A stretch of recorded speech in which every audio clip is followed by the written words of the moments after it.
ในภาพยนตร์เรื่องวิมานน้ำครับจะมีฉากหนึ่งนะครับที่ทองคำนั้นบวชให้กับคุณแม่นะครับและการบวชแบบนี้ครับเรียกว่าปอยส่างรองครับซึ่งเป็นการบวชแบบไทยใหญ่นะครับซึ่งส่างนั้นแปลว่าสามเณรครับส่วนคำว่ารองก็ย่อมาจากคำว่าอลองนะครับซึ่งหมายถึงกษัตริย์ก็คล้ายๆกับหนังจักรจักรวงศ์ของทางไทยครับประเพณีปอยส่างรองครับจะมีการจัดขึ้นทุกปีนะครับเพื่อเป็นการบรรพชาสามเณรให้เข้าไปศึกษาธรรมะครับโดยจะมีส่างรองกับจางรองครับส่างรองก็คือการบวชเป็นสามเณรครับส่วนมากจะเป็นเด็กนะครับส่วนจางรองนั้นก็คือการบวชเป็นพระภิกษุส่วนมากก็จะเป็นวัยรุ่นไปจนถึงวัยผู้ใหญ่ครับ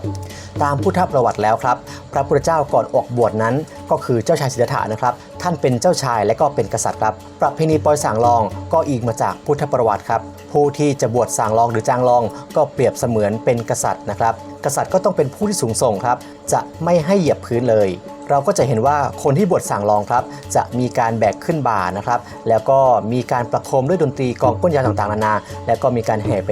ตามบ้านเรือนต่างๆนะครับในส่วนของจางรองนั้นถ้าตัวหนักเกินไปก็จะให้ขี่ม้าหรือขี่รถยนต์แทนครับ